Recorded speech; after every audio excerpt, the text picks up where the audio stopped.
What's the state of their marriage now? And what does the future hold for their family? Was it worth it? As a mom, I have always said, you're only as happy as your saddest child. From lavish to locked up and back again. Few reality TV families have endured as turbulent a ride as the Chrisleys. Once icons of Southern charm on Chrisley Knows Best, they built a reputation for oversized houses, picture-perfect clothes, and biting one-liners. To millions, they seemed untouchable. Then the empire cracked. Federal indictments soon turned into guilty verdicts. Claims of fraud, accusations of faking financial statements, and talk of $17 million in restitution demolished their once polished brand. Todd and Julie reported to prison in January 2023, each serving time that seemed destined to stretch into years. But in a twist few saw coming, they walked free after just 2.5 years. A presidential pardon rewrote the ending to their saga, fueling further debate. Were they victims of injustice, or celebrities cashing privilege into freedom?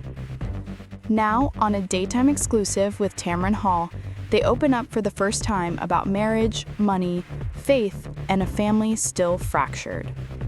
The question remains, is this redemption, or simply reality TV repackaged?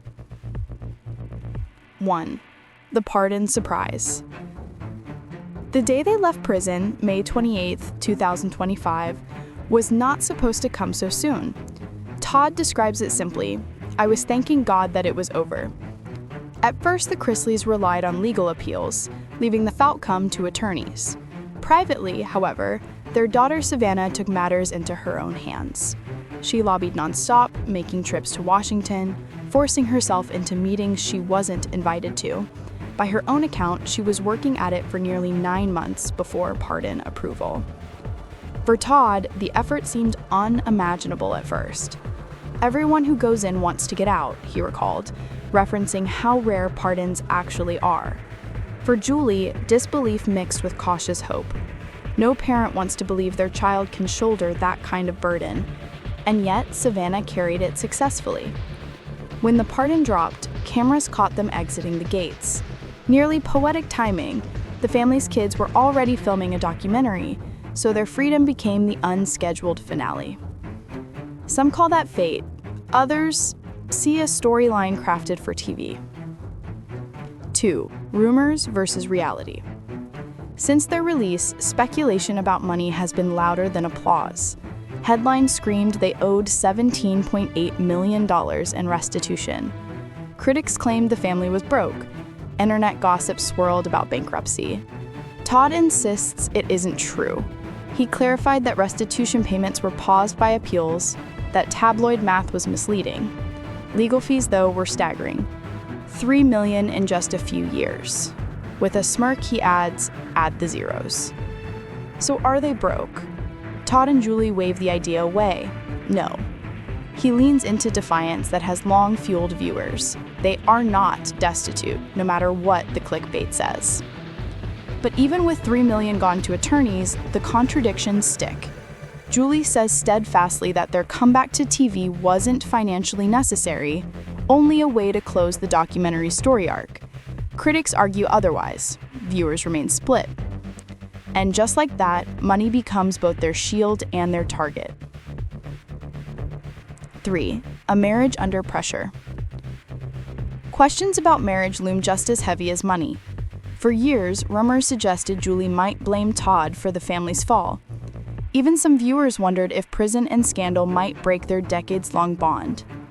Julie's answer is remarkably direct. No.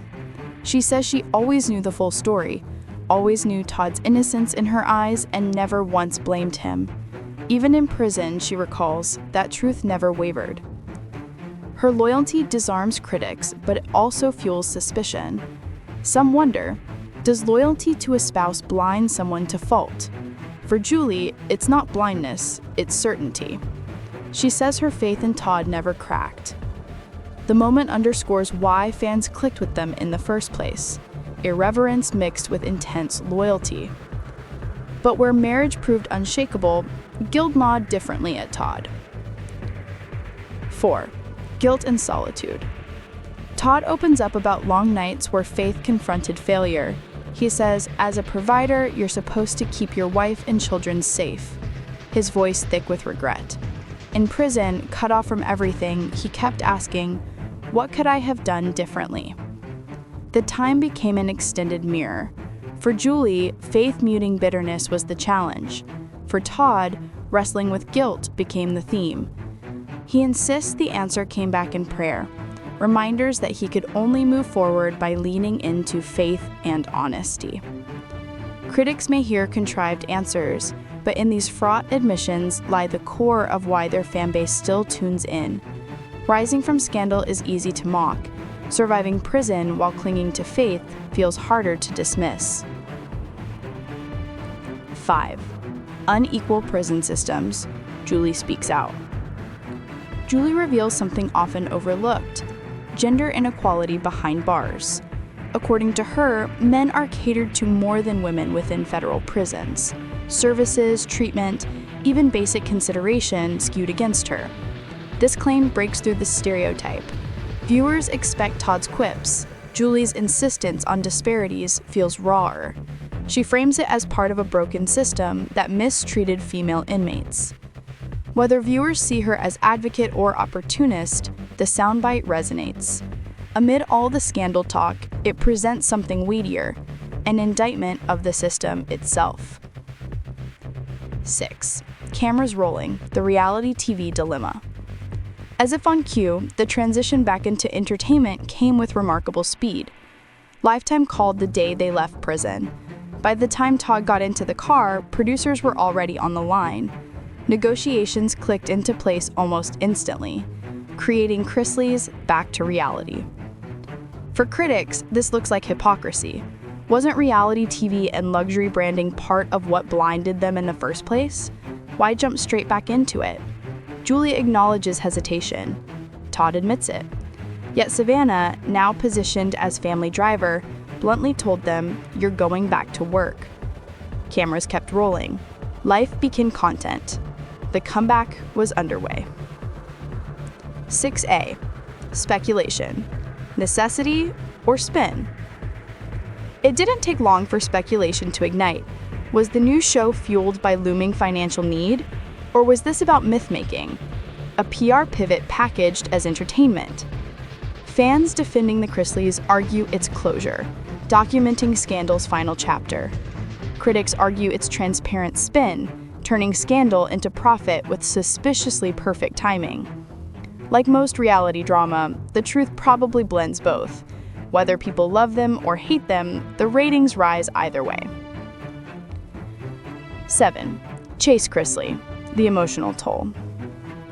Beyond Todd and Julie, son Chase adds another emotional dimension. For the first time, he spoke candidly about being alone while both parents served time. His admission: he turned to drinking, unable to process emotions. Struggles with arrest and coping spiraled under pressure. In his words, "I just didn't know how to process my feelings." The confession strips back the glitzy branding. A son broken by absence paints a deeper wound. Viewers felt the polished Chrisleys were untouchable, but here was proof that real consequences weren't limited to contracts and homes, they shattered children too.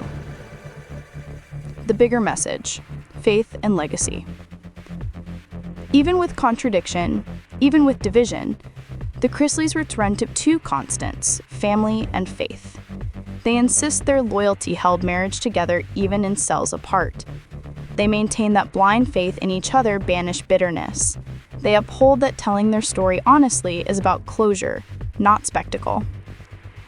The Tamron Hall exclusive frames their re-entry as celebrity circus, but they frame it as testimony.